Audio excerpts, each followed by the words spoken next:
Ayo teman-teman, bergerak maju. Tetap waspada dan jangan banyak bergerak ya. Senjata dan peluru sudah siap.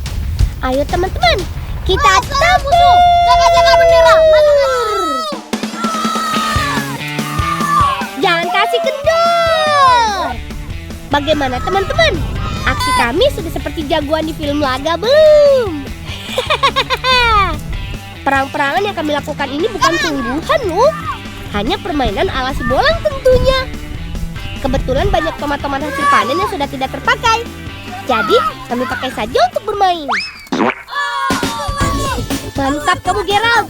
Aturannya siapapun yang sudah kena peluru tidak bisa ikut bermain lagi. Kena kalian. Hore! Bendera merah putih berhasil kita rebut kembali.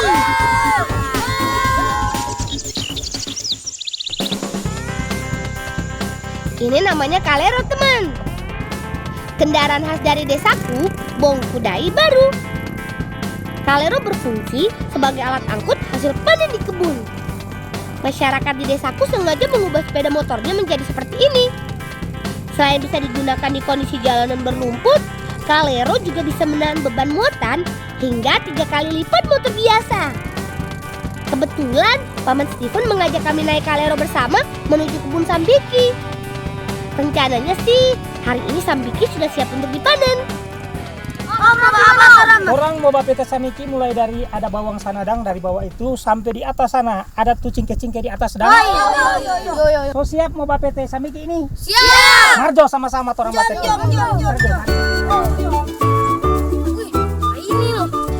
Dapat satu nih. Wah, besar sekali. Gerald, apa ye? Waduh, Yuk, Pak, lumayan sekali, berat Lai. juga loh. Sepertinya Gerald juga dapat tuh. Oh iya, Paman bilang Sambiki di kebun ini dipanen setiap 1 minggu sekali. Sekali metik bisa sampai 80 buah Sambiki yang didapat.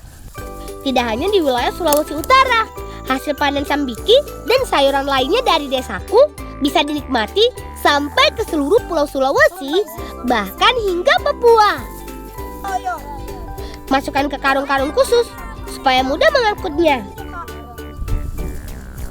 Sip deh, tinggal kita naikkan ke atas kalero. Saatnya berangkat Paman.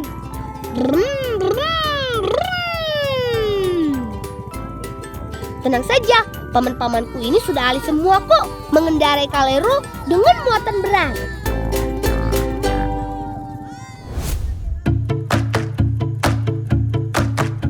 Sekarang saatnya kita bantu ibu dan kakak masak yuk.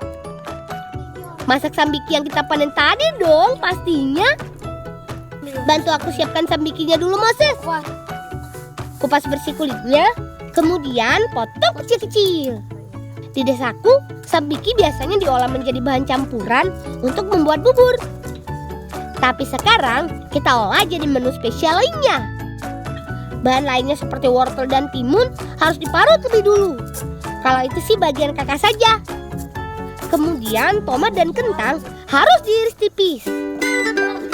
Baiklah, Farel, Gerald, air rebusannya sudah panas kan? Kita rebus Sambikinya. Tidak perlu waktu lama kok. Hanya beberapa menit saja, Sambiki sudah bisa kita angkat. Sambiki panas ini selanjutnya dihancurkan sampai lembut banget. Sambiki dicampur dengan larutan ragi, tepung terigu, dan gula pasir. Aduk sampai semua bahan tercampur. Kalau sudah, tinggal cetak. Masukkan adonan Sambiki ke dalam loyang. Setelah itu, dipanggang. Dan selagi dipanggang, masukkan buah dan sayur yang sudah disiapkan tadi sebagai isian di atasnya. Wortel, timun, tomat, dan buah krenten lebih dulu. Kalau sudah semua, tambahkan juga irisan kentang di bagian sisi loyang. Terakhir, kita siram saus tomat deh sebagai penutup. Sudah ada yang bisa menebak kita sedang membuat apa? Ayo! Yap, betul banget. Ini dia pizza Sambiki dengan buah dan sayur ala si bola.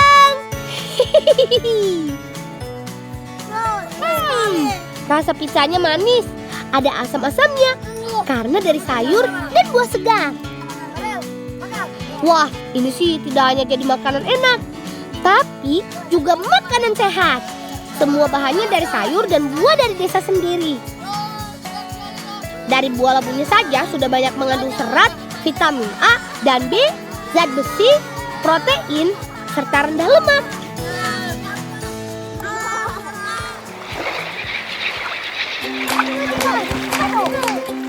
Cuaca yang cerah dan laut yang tenang adalah saat yang tepat buat berburu, teman. Tangkapan kami kali ini adalah gerombolan ikan mulut panjang berukuran sedang. Namanya ikan roa. Nah, potongan daun kelapa kering inilah yang akan digunakan untuk memancing perhatian mereka. Waktunya berangkat.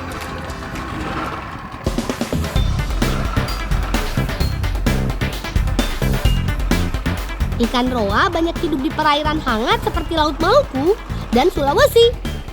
Caranya, kami harus mengendarai perahu motor selama setengah jam ke tengah laut. Selama perjalanan, awak kapal memiliki tugas penting, yaitu mengamati pergerakan ikan di sekitar mereka.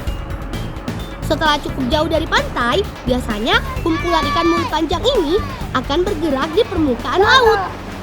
Yo. Kenapa? Sekarang tinggal memancing mereka keluar. Pulang ambil ini daun kelapa, mau buang supaya ikan merasa lihat. Setelah dipotong, sebarkan daun kelapa kering di sekitar kapal sebagai umpan. Cara tradisional ini masih kami gunakan supaya tidak merusak kehidupan satwa laut lainnya saat menangkap ikan roa. Semakin banyak daun yang mengambang di permukaan air, semakin besar kemungkinan mendapat banyak tangkapan. Hewan laut jenis julung-julung ini menganggap umpan buatan kami sebagai tempat bertelur.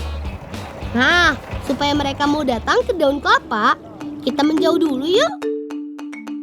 Wah, sepertinya ada yang bergerak-gerak tuh. Ayo, tebar jaringnya. Teman, alat tangkap yang kami pakai namanya somaroa atau jaring ikan roa. Tebar jaring sepanjang 200 meter hingga membentuk lingkaran di sekitar umpan. Cara mengurung ikan ini harus dilakukan dengan cepat agar tangkapan kami tidak kabur. Setelah kedua sisi jaring menyatu, sekarang tinggal mengambil hasilnya. Tarik! Ayo, tarik terus! Oh iya, karena ikan roa memiliki tubuh yang ramping, jadi alat tangkapnya juga disesuaikan. Jaringnya dibuat dengan lubang yang kecil.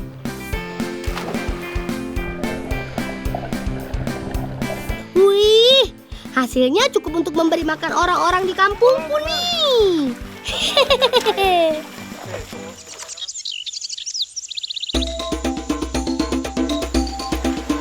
Ikan roa sebenarnya bisa langsung dimakan segar.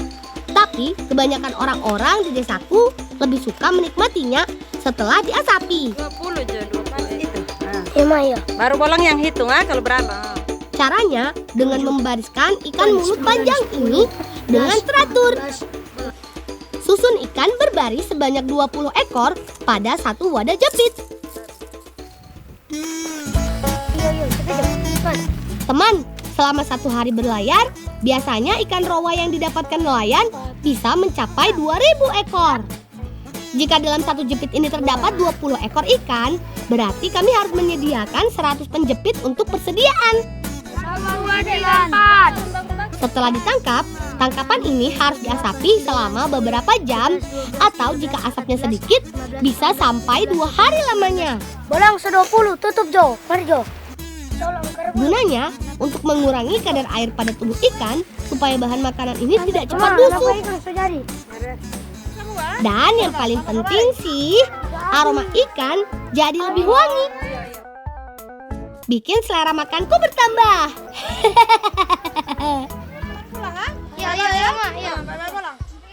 Iya.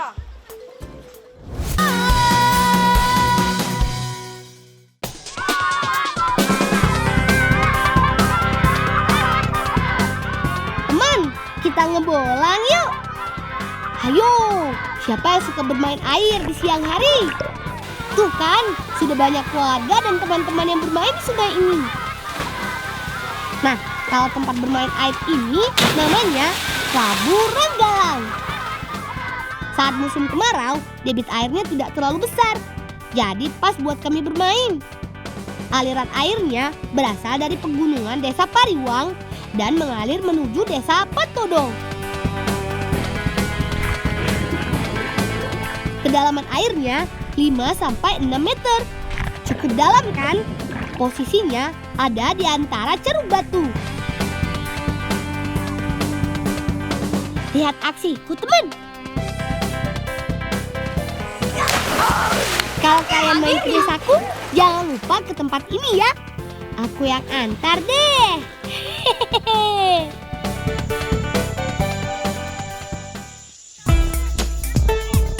Pohon kemiri mulai berbuah sejak umur 4 tahun. Oh iya, kata bapakku, pohon kemiri mudah menyesuaikan dengan kondisi alam di sekitarnya. Selain itu, dapat juga bertahan di tanah yang kering dalam waktu yang lama. Oh iya teman, kemiri yang belum terjatuh, tandanya belum matang. Jadi tidak boleh dipetik ya. Hehehe. Kembali nak ya. Lo. Buru-buru kak. Lo.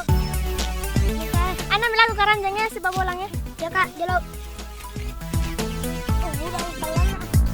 Kemirinya sudah banyak nih. Yuk segera kita olah.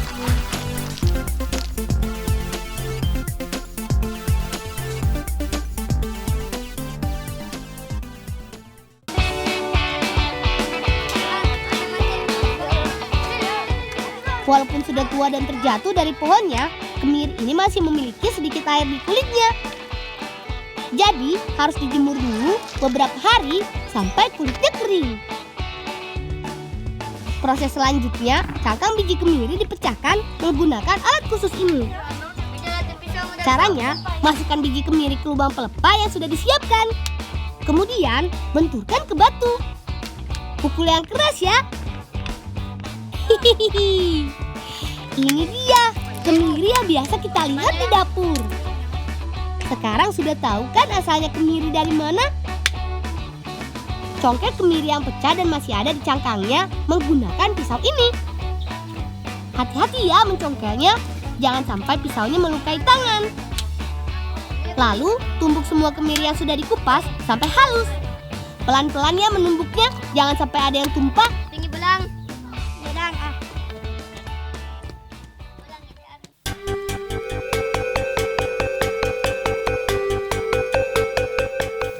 Bolang.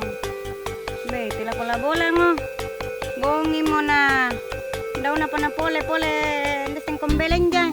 Tumanyan la bongi mo na. Daw na pa na sari.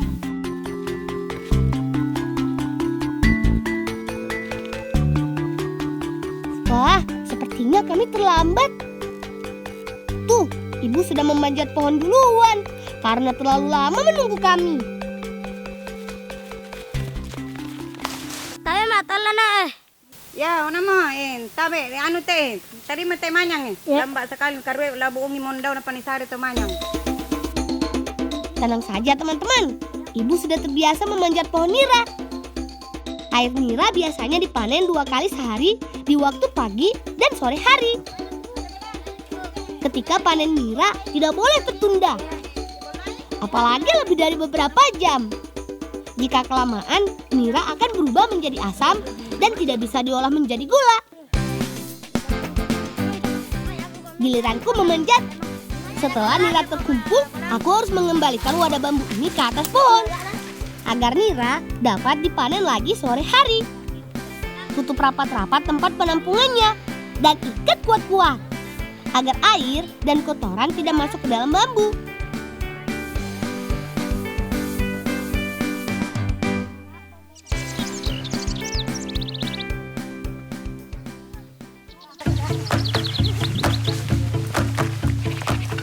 Di desaku, sebagian besar masyarakatnya membuat gula merah, teman. Nih, aku kasih tahu caranya. Gampang kok. Masak semua air nira, kurang lebih selama 5 jam. Panaskan dengan api sedang saja ya, agar air nira dapat mengendap sempurna. Ini yang membedakan gula merah di desa kami. Setelah air nira berbuih, masukkan kemiri yang sudah kita haluskan tadi. Campuran kemiri ini dapat mengurangi buih dan membuat gula merah lebih gurih. Kemudian masak lagi sampai gula merah mengental. Setelah gula merah mengental, angkat dan tumpuk dan terus diaduk agar tidak lengket.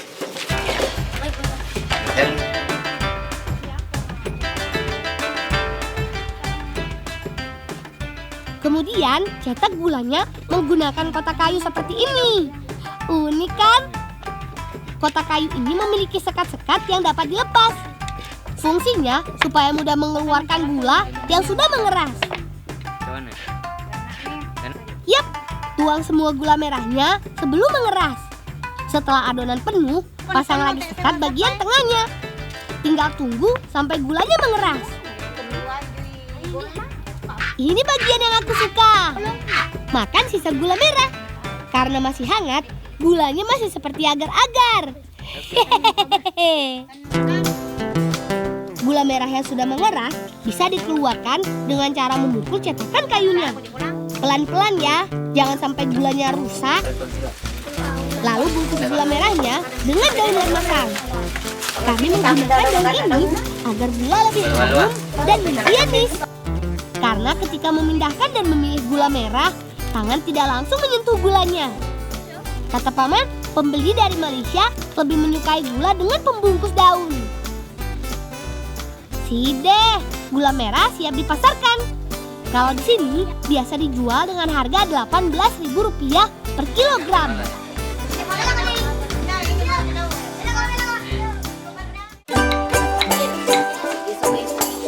Kalau di tempat kami, gula merah tidak hanya dijual begitu saja.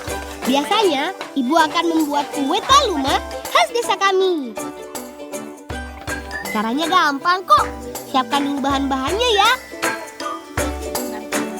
Ada gula merah yang kita buat tadi, daun pandan, tepung beras ketan, dan kelapa. Yang pertama, parut semua kelapanya. Ayo, Fadil, semangat! Oh iya, kelapa yang digunakan hanya kelapa yang sudah tua ya, agar santan yang dihasilkan cukup banyak.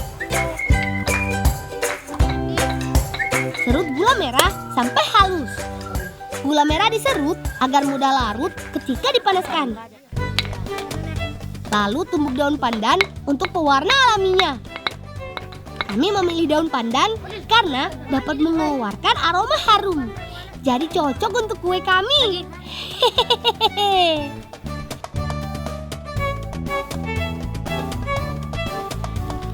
Tambahkan air panas agar adonan lebih cepat kalis.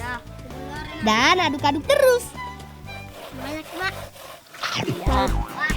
Padil, dong muka dekan itu nyio. Iya. Madon di kabu bepa.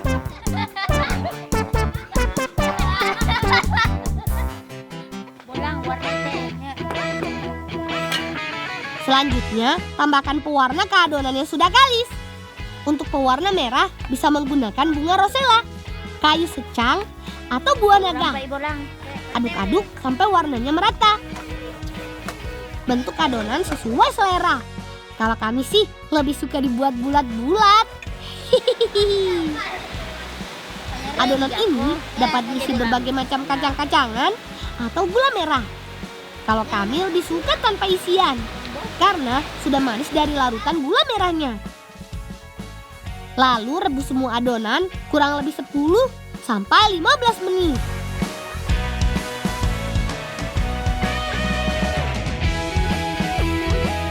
Sambil menunggu kuenya matang, siapkan kuahnya yuk. Peras kelapa dan ambil santannya, lalu masukkan ke dalam air panas.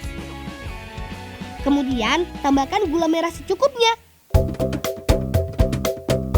Terakhir, masukkan semua kue yang sudah masak ke adonan gula merah dan santan.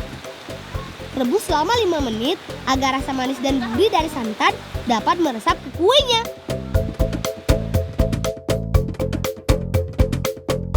Ini dia yang ditunggu-tunggu, kue taluma. Teman-teman di rumah, Mudah kan membuatnya?